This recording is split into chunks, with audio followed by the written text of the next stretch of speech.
So, if you watched my Teen Wolf video and Teen Wolf the movie back to back as a double feature, not that anyone would, I think Teen Wolf the movie could come off looking like targeted harassment against me. I'm not speaking literally, of course. I don't think anyone involved saw my video. In fact, I hope not. But it is silly and goofy to imagine Jeff Davis sitting down with his pen just to spite me. That's how it feels, anyway, given the movie's casual undoing of everything I loved about the series, not to mention its existence to begin with. I mean, announcing a Teen Wolf movie within the same year, I confidently, publicly stated I was 99% sure it wouldn't be returning. In hindsight, I wish I'd focused less on the would they and more on the should they. My intention was simply to use speculation regarding a 7th season as a framing device in a season-by-season recap and review to explain how I thought the show deteriorated over time and why I thought bringing it back would be a mistake. In that regard, can you really argue with me? Turns out I'm not the only fan who felt slighted by this so-called film. Actually, if I can give it credit for anything, it's uniting most of the fandom for once. Shippers of any ship, defenders of any character, nobody who dedicated their time and attention to Teen Wolf the movie left it unscathed. Even if you liked certain elements, there must have been others that majorly let you down, unless you have no standards at all. It's an inconsistently hostile viewing experience, lost somewhere between flagrant fan service and stubborn fan disservice. Sure, a beloved character is resurrected, but another dies in her place. A fan favorite villain returns, but with his origin story deliberately ignored. We're treated to exhaustive montages of recycled content, strategically absent of characters whose actors didn't sign on. A prominent ship is granted a long presumed impossible endgame, but other endgames are revoked in cold blood. Anyway, I suppose that's a preview of my thoughts, but obviously we're going to get more specific. And the way I've decided to go about it this time is character by character. Because there are a lot of dislikable things about this movie. The cringeworthy dialogue, the hurried pacing, the lackluster effects, the incoherent plot, but I'd take any of those over what they did to my past. Fair warning, this isn't the video to watch without context. If you know nothing about Teen Wolf the show, consider my aforementioned recap and review prerequisite viewing. For fun, I'll also be including clips of mine and the famed Marie's first reaction. I did want to ask you before we started if you're optimistic. No. Green Chef is a CCOF certified organic meal kit company with options for every lifestyle. Keto, paleo, vegan, vegetarian, Mediterranean, fast and fit, gluten-free. Personally, my doorstep receives 3 vegetarian meals every week, 2 servings each. I usually eat half and save the other half for later. Some of my favorite meals have been the butternut and porcini linguine, the maple miso glazed mushrooms, and the black bean and corn quesadillas. Scrumdiddly-umptious, all of them, and it's crazy to think that I've still only scratched the surface of the variety available. Point being, this is a service I genuinely use and highly recommend. Green Chef reminded me that I like cooking. I might not like grocery shopping, meal planning, or having to buy more than any one ingredient than I need based on what's available in store, but I do like hearing the sizzle of a pan or sitting down to eat a delicious, nutritious meal that I made myself. And you can do the same for 60% off, believe it or not, plus free shipping when you use my code juliaccudney60. To learn more, visit their website, greenchef.com, which will be linked in the description. Now back to the show. I feel like I hate saying this because then everyone on Twitter is like, you're lying, I hate you. I was supposed to be in the video. Really? Who were you gonna be? Because I was in Miami. Some of this video's chapters will cover individual characters and others more than one. I bring this duo up first because my problems with their respective appearances are the least specific or most emblematic of my problems overall. While it's not controversial to dislike this movie, and I don't think I'm about to hit you with a bunch of hot takes, I can imagine defenses for most of the character directions I'm about to criticize. The treatment of Liam and Mason, however, strikes me as indefensible. Unless you hate them, I guess, in which case you must be stoked. Or they really like the actors. Was Mason a cop? Let's begin by breaking down the root of every other issue, which I'm not the first to point out. Teen Wolf the movie was transparently written less like a movie and more like an extremely condensed reunion season, complete with too many characters, too many stories in mind, and not enough time. Too many pressing questions were left unanswered for another day, as if we're simply waiting renewal and this wasn't a standalone feature. Not for the ambiguity of it all, mind you, but as a last resort, after they'd bitten off more than they could chew. And this isn't a conclusion I think Jeff Davis or his co-writers would deny. It's a near impossible task. I have 20 main characters. How the hell am I supposed to do this? The first cut of the movie was 3 hours. I was trying to give every single character a moment and every single relationship a suitable end, but that's impossible to do. You can't do it unless you're doing a full season of TV, so a lot of that gets stripped out and you find yourself honing it into something smaller and more intimate. I know there's going to be some fan disappointment.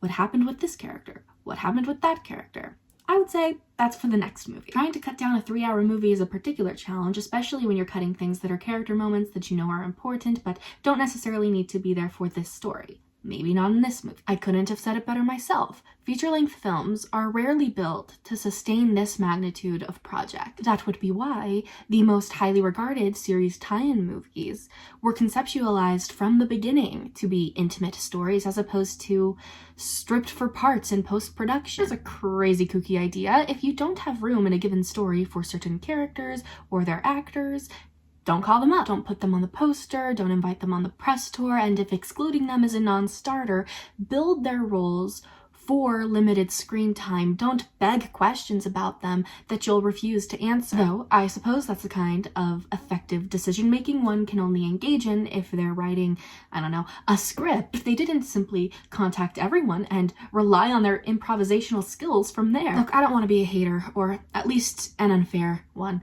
so I don't know what type of time constraints they were under. And I know that part of the appeal for this cast and crew was reuniting amongst themselves, but they were also tasked with creating an entertaining or satisfying or thought-provoking or meaningful work of fiction. So I think it's fair to hear that nearly an hour of reportedly important footage was left on the cutting room floor and think, I wish they'd planned ahead. I might not have any insider knowledge regarding the deleted scenes, but I'd bet a sizable chunk of money that we're talking about a lot of Liam and Mason's material. And I still expected us seeing with Liam and Mason. We never saw Mason again. Whether it was, he wasn't in Bardo? I think he was, but we didn't see him post Bardo. Not that I can remember. Like, we didn't see their characters again, or Sprayberry. Like, we didn't see either of them. Sprayberry was surprisingly minor. Like, he didn't do anything except for be friends with the new kitsune. Who never got an explanation of who she was. See, Teen Wolf is one of those shows that underwent a lot of change throughout its run. It might not have been such an impossible task to incorporate any one season's cast into a movie, but this particular movie is juggling 6 seasons worth of casts, which include multiple combinations of series regulars that have never even met. And in editing all of that down into a more insular experience, it appears the OGs came out on top. Allison, Derek, and in relation, Scott and Eli seem to have been the chosen few. Those are the characters with arcs, as we call them. As a result, the film operates kind of like a direct follow-up to 3B, which leaves characters who were introduced in seasons 4, 5, and 6 sort of sideline. Now, personally, if we're cutting the series in half, I do prefer seasons 1, 2, and 3, but it still feels insulting to the entire second half of the show to include elements of it only half-heartedly. Liam and Mason definitely suffer the most of this old school, new school effect, both evaporating relatively early on and doing very little before or after. So Mason, notably one of Teen Wolf's very few black characters, is a cop now. In my opinion, a character choice mainly made because they were going to be doing cop scenes anyway, and if Mason were there, that would be somewhere he could be. Liam, on the other hand, has moved to Japan and entered into a relationship with a kitsune called Hikari. Hikari won't be receiving her own section, by the way, because my aim is to explore how this movie ruined each character, and in her case, there wasn't a character to ruin. I don't know her. Hikari. Do we know who that is? Was she in the other show?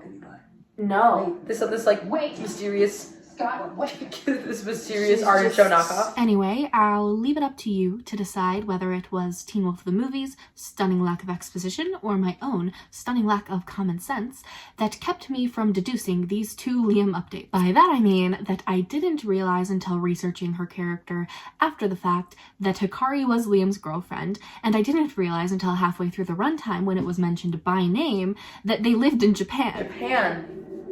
They were in Japan. They were in Japan? I thought they were just at a Japanese restaurant. Theoretically, I could have gleaned that the restaurant was in Japan based on the clientele, but I don't know, is that really a safer assumption to make than that Japanese Americans frequent Japanese American restaurants, especially considering the fact that the last time I saw Liam, he was in California? I'll tell you how easy it would have been to make the setting clear though. It's called an establishing shot. One of the first lessons I learned in my high school's video productions class was that the traditional way to enter a scene is starting big and going small. This is the city we're in, this is the building we're in, and this is the room we're in. I mean, that's the whole point of like sitcom transition. Hey, looks like we're at the beach. Now we're at Miley's house. Of course this is a rule that can be broken, but it might have been useful to establish the fact that a character has moved overseas, and it's a rule that the movie otherwise abides by. They used a skyline to convey Scott was in Los Angeles. They used a skyline to convey Lydia was in San Francisco. Surely they could have used a skyline to convey that Liam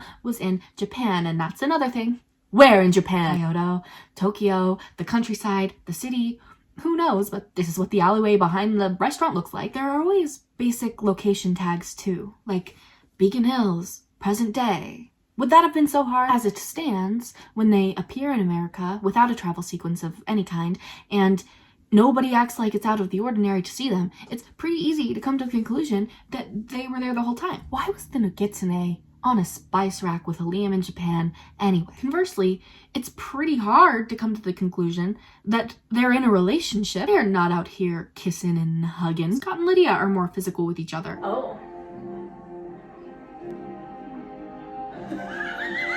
I was like, it just felt really intimate. But why would I have assumed Liam and Hikari were dating unless I didn't think boys and girls were allowed to smile at each other platonically? To be fair, they do share one passionate embrace directly behind Allison for like 2 seconds towards the end. My bad.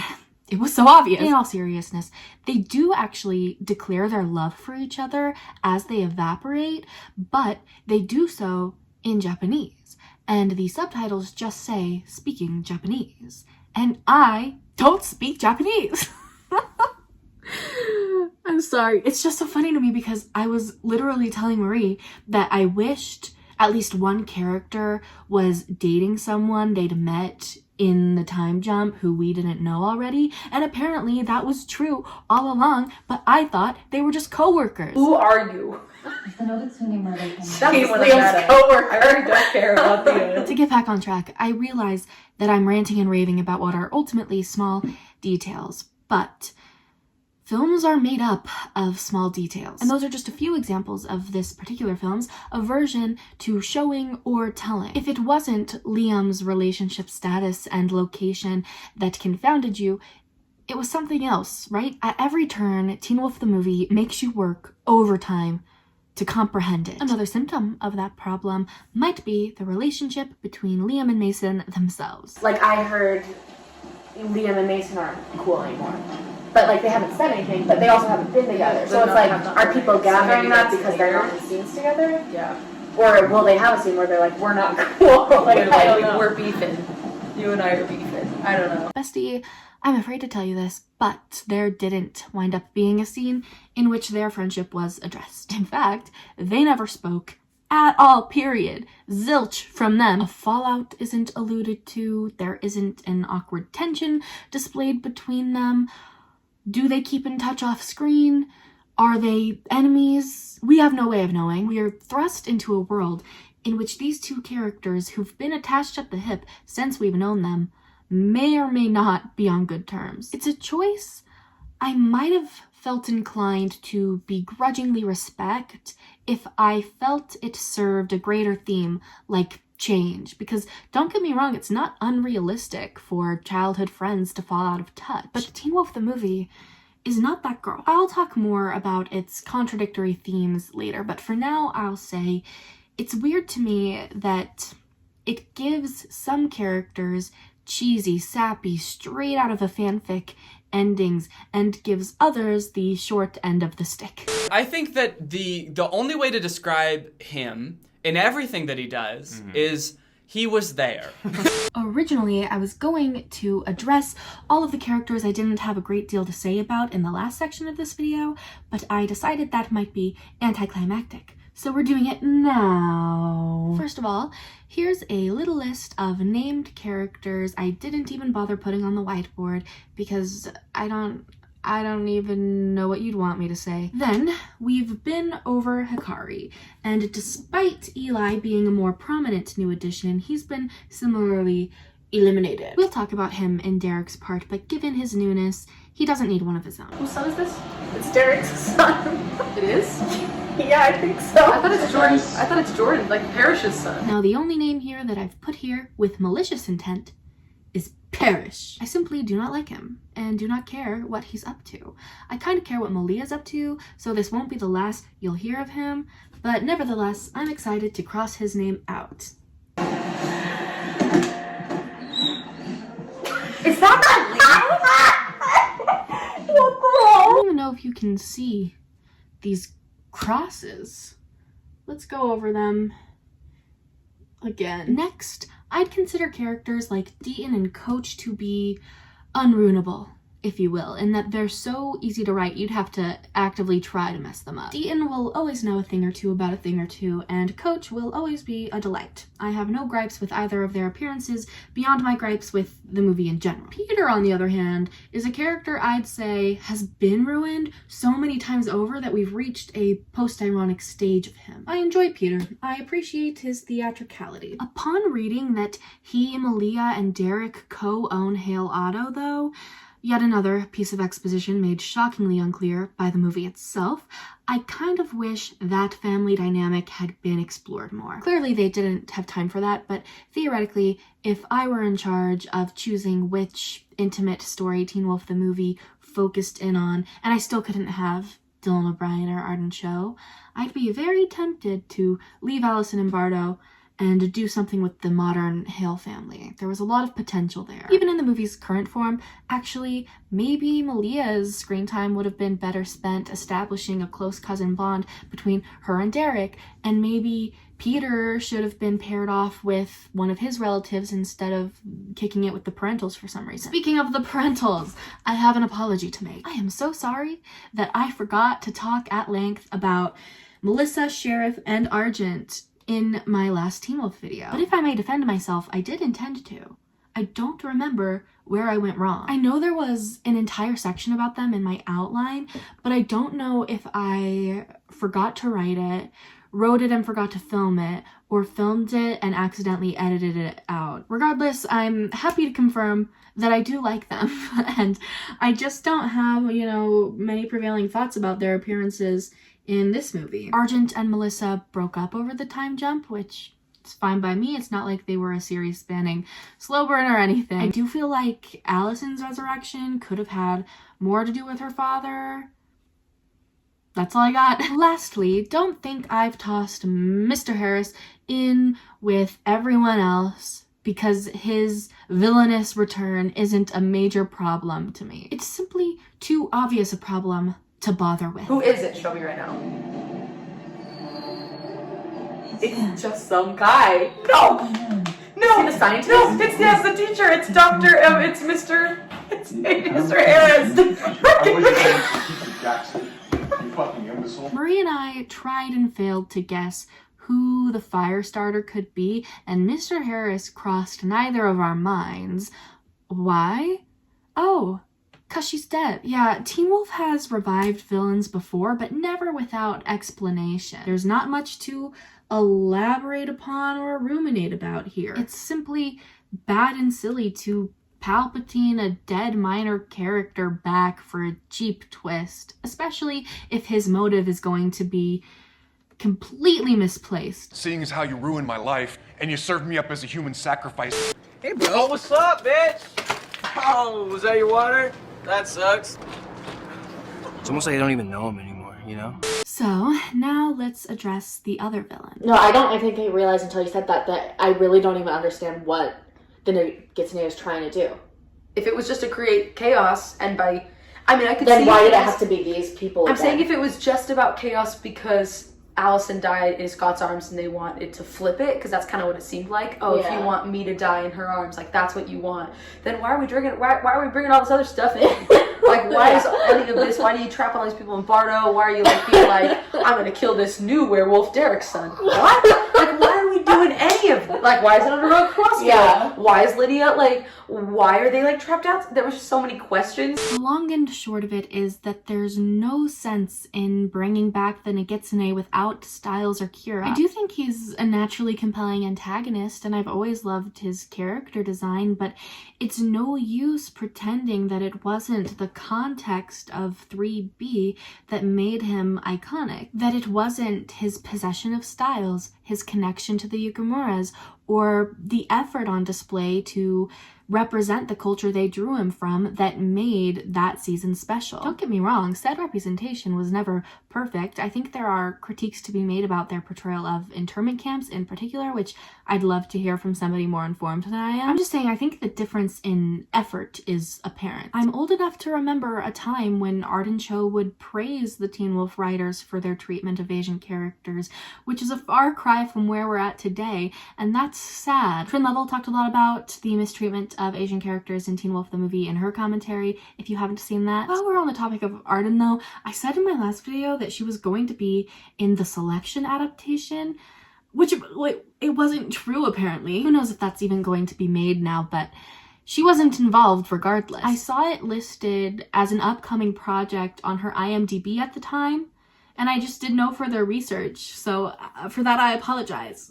Why would somebody lie on IMDb like that? It's haunted me since. I hate being loud and wrong. To get back on track, the Nogitsune's return is also one of many arguments against the case to be made that this was a movie intent on subverting expectations or challenging its audience. When I look at choices like Stydia's breakup, the lack of communication between Liam and Mason, or Derek's death, part of me worries that to react negatively to any of that would be to become my enemy.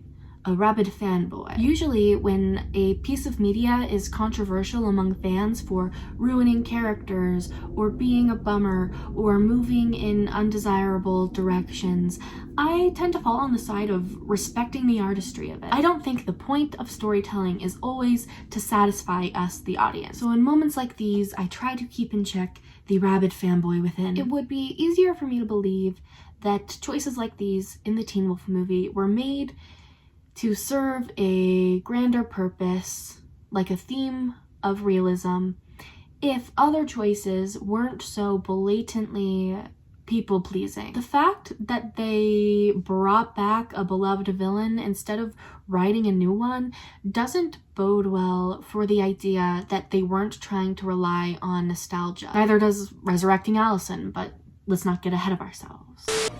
What the fuck? Is this allowed? What the fuck? Is that allowed? Thinking back, I talked more about Stylia the pairing and less about Malia the character in that original video. I'm not going to admonish myself for that because it's not up for debate how intrinsically linked her introduction was to that relationship, but something about this movie has made me lament the wasted potential of her character in a way I haven't before. I never shipped her and Scott. In fact, in the aftermath of Teen Wolf the movie's announcement, I could be seen wishing for the exact kind of off-screen breakup they got. But now, I'm suspicious of the intentions behind it, because it certainly seems like yet another of Malia's relationships has been hastily done away with to pave the way for someone else's happy ending. And like she's been pawned off on yet another random male character. Stop! Just go, stop! I've been trying to put my finger on what it is about the endless cycling of Malia's love interests in particular that rubs me the wrong way, because she's not the only one who's taken part in a variety of coupling. I've come to the conclusion that my feelings are due to that old school, new school effect I was talking about. This feeling like her character, and Kira's, for that matter, who's still in the desert, were just red herrings all along. Just collateral damage in a story that was never actually concerned with them. Don't get me wrong, I'm still glad her and Scott broke up. I did not like them together even a little bit. Nor was I ever wild about her and Styles, as we know. But that doesn't mean I can't see a pattern right in front of me. Surely there was a better way to go about writing a similar sequence of events. For instance, in this movie, nobody forced them to pair her up with somebody new. I actually love the idea of Malia as a mechanic, and given her tragic backstory, it could have been cathartic to really see that she's found family. But instead, we just see her get naked with Parrish, and that's it, that's all. When you're gone, the pieces of my heart are missing you. When you're gone. So, shortly before this movie came out, I tweeted 2 anti-predictions, 2 things that could happen which would make me want to protest the validity of it altogether. I didn't want Allison's resurrection to be permanent, and I didn't want to hear word of a Stydia breakup. Real talk, it's probably not healthy to be this invested in a fictional relationship. Heartbreak is a veritable delicacy to the nogitsune. So, give him a taste, Lydia. Tell us why you left Styles. Give us your pain. But I was young when I found them, so I'm attached. Since this movie came out, I've spent every night tearing up to Stydia edits in my bedroom. Actually, let me recommend the best Stydia editor on Instagram. Lydia in skis. The best in the business. They were my everything, and it's just not fair. Friendly Space Ninja was right. My pain is real right now. I'm well aware that I'm not the first person to ship a non-endgame ship. But you have to admit this is a unique scenario in which they were endgame, but that endgame was revoked 6 years later. I'm literally tearing up right now. This is not... This is embarrassing. Reading or watching interviews about this decision is an exercise in frustration because I feel like they're playing dumb about it. We had to account for his absence somehow. Sure, but not like this. Don't pretend to me that you couldn't have stuck a ring on Lydia's finger and had her say something like, somebody had to stay home with the kids. Would that have been cheesy? Sure. But they made their bed. They have to lie in their cheesy Stydia bed that they made. You made the choice to break up a fan favorite slow burn romance in tragic fashion with no sense of closure. You knew it wouldn't be a fan-pleasing call. And you were right. But that was so weird to do to them. Because it's tragic. Like, that's a tragic ending to a romance. Really sad thing. To, like, have it be, like, a small... Now we just have to live with that? A small plot point in your follow-up movie, and that's the ending for Styles and Lydia. Yeah, that's what I'm mad about, is that, like, that's supposed to be canon to, like, canonically now, it's over. They can't be together because she thinks they'll die if they're together. And that's what we have to live with every time we think about them. That's what I think about. It's like we had 6 seasons of like build up for them to just be like, oh, this is really sad and we're not going to work out. That's like a cool plot point for a story that isn't over. Oh, I never did what I wanted to do with like this phone call of her being like, yeah, tell me that wouldn't be so. And that's a good way to excuse that he's not here and keep it going. Have that plot point of like a tragic thing happened while we were away, but in this chaos, like, Jackson and her have a conversation where he's like, you can't live in fear, like, call him up. And then you see her stare at her phone. Like, that's a way to conclude a story on the setup. Yeah. Instead, they just said, sad thing. It just says, it's over forever. Not together. Apparently, they did consider something along the lines of the idea Marie had, where in her last scene, she calls him up. But nope, that's just another story that remains for another day. If I could ask Jeff Davis one question, it would be, what's the story today then, Jeff? Right? Because you can't just start arcs that you might not ever be able to finish. I could go on about this forever, but I did also want to talk a little Jackson with you. Something to do with Styles. Why is he here? Why is Jackson here? Oh. I told Marie that I thought this comic relief version of him was out of character, and she convinced me that it isn't. This does make sense as Jackson's final form. All of the attitude, but less of the anger and intensity. Now I think what I was really feeling was like we skipped a few steps. All of Jackson's character development happened off screen, and to be fair, that's not something the movie could have changed. This iteration of him first appeared in the series finale, and it's not like the series finale had time to take him from point A to point B either. I suppose this isn't a critique even, I just feel like we missed out on something. I said in my other video that I was glad he was written out of season 3 because I love Lydia's character in season 3, and who knows how his presence would have altered that aspect of it. But then maybe if he were in it, I'd be saying, imagine this season without Jackson, the highlight of season 3. Regardless, in this movie he's rather irrelevant, and while I think Colton's performance is funny, I don't think his dialogue is. What do detectives do anyway? Do they like go to the scene of the crime and detect something? I also think it's a little strange that they stuck him with Lydia. I get that when he was in the show, they were a couple, but the biggest consequence of feeling like we missed a few steps is feeling like they forgot the nature of that relationship, because it wasn't playful, it was like borderline abusive. It's a relationship that doesn't feel earned. Yes!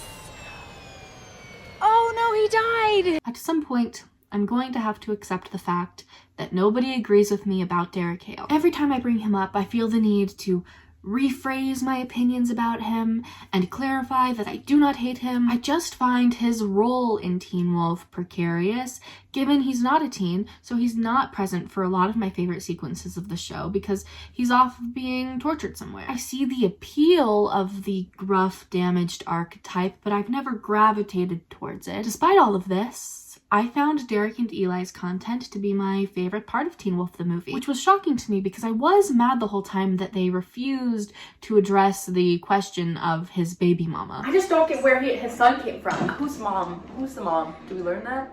No. I've seen a fair amount of people defending that choice, actually, and Jeff Davis saying they made it to tell a single-parent story, so maybe I'm the odd one out. The thing is that Teen Wolf has long told single-parent stories, and usually the history behind that family dynamic is made apparent. The mother of Styles is dead. Scott's parents are divorced. These backstories enrich our characters. I'm not saying they should have piled on the exposition, but I do think there were plenty of small ways they could have alluded to her existence. If she's dead, pan past an urn on the mantle. If they're estranged, put a line of dialogue that references that in one of Eli and Derek's fights. If he was delivered by a stork, that would be weird. I'm getting away from myself though. Daddy Derek actually makes a lot more sense than I thought he would.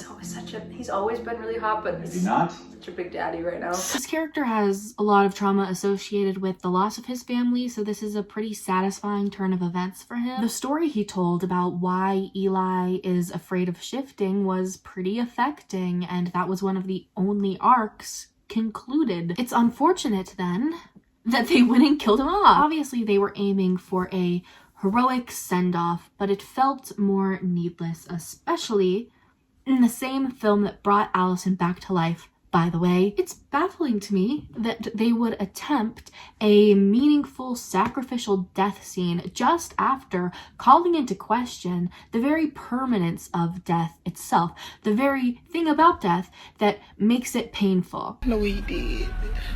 Oh shit, man, I thought she was dead, man. You've probably noticed by now that I never wanted Allison to come back to life, mainly for thematic reasons. But let's talk about the execution of it first. Because even if I never would have liked this outcome, I could have liked it better. It's important to note that I'm not an Allison hater. Pulling on my heartstrings and winning me over wasn't an impossibility. I can see why they thought it would be a good idea to erase her memories. It could very well have been too syrupy not to do something along those lines. But the way they went about it, it was so hard the entire time to track what she did or did not remember. You know, like before she knew Scott. Is that what we think is happening? I don't know, but I'm saying she doesn't know who they are, right? Yeah, it seems like she doesn't know that he healed. I was thinking maybe it's before she found out Scott was the alpha, but it's before she knows Scott, period. Which I'm and saying... she found out about werewolves after that. Oh, this must be crazy.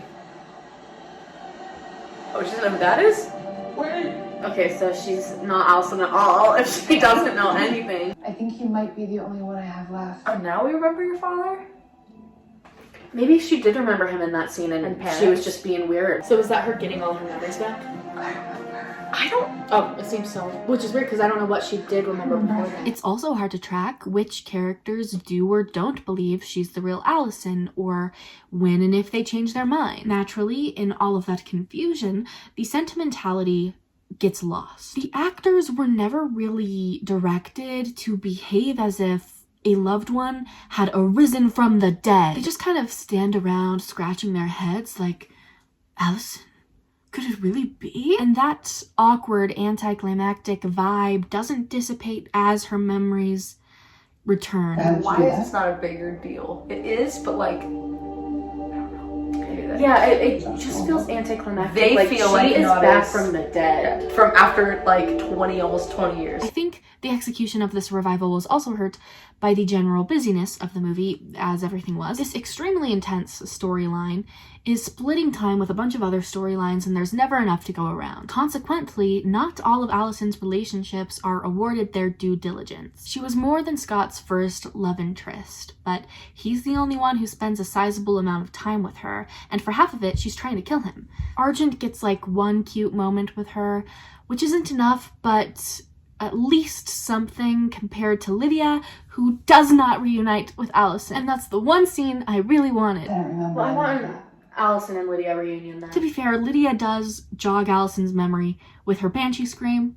I didn't know banshee screams could do that, but okay. Banshee screams can destroy Oni now. They, like, progressively throughout the show, banshee screams were able to do so much more than You ever were talking about how before. bad about you were when she was like escaping Icon was like... Speaking of that memory montage, though, I called it strategically absent of characters whose actors didn't sign on, and I meant it. Down to shots which Styles is cropped out of. It's just so unnecessary. It's not like only characters who happened to be present at that very moment had an impact on her life. By the way, does anyone else find it strange that this movie seemingly pretends Scott and Allison were together at her time of death? She died in his arms, yes, but they were well and truly broken up. They both had other love interests at the time. Doesn't revived Allison have any questions, comments, or concerns about where that hunk Isaac is? Perhaps that's a good transition into my thematic problems with all of this. No, dude, you gotta kill her. She can't live on. If this movie ends with her getting all her memories back and being alive, I'm gonna be upset. What are your thoughts? Yeah, me too. I keep seeing people who were happy with her return defending it by defending her. You misunderstand. Nobody, at least not most people, are saying that Allison was a lousy character we were happy to see die. We're saying that her death mattered to us. I have to love Allison to hate this so much. I liked Skellison. I really did. But I never wanted them to get back together, and this isn't a newfound opinion of mine. There was once a video on my channel titled Top 10 TV Ships, which I've privated because it was just too terrible. But I do want you to see what I had to say about Skellison in it. The first 2 seasons of Teen Wolf had me rooting for these two so hard. And since then I've shipped both of them with other people, but they still have a special place in my heart. It's strange actually. Skellison is my only ship that I'm glad didn't end up together. If you asked me to tell you my top 20 or so favorite Teen Wolf moments, you'd get a lot of Stydia stuff, a lot of Skyle stuff, and Scott and Allison's breakup at the end of season 2. You'd get Allison's death and Scott writing her initials on the bookshelf. You'd get the be your own anchor scene. Let me tell you something no teenager ever believes, but I swear to you is the absolute truth. You fall in love more than once, and until then, be your own anchor. Let me remind you, I grew up with this show. In real time, I graduated high school as the characters did, and one of the most valuable messages I took from the show was retconned by this movie. It was so frustrating to hear Scott McCall say that because Allison is back, he has a future. Now I have a future.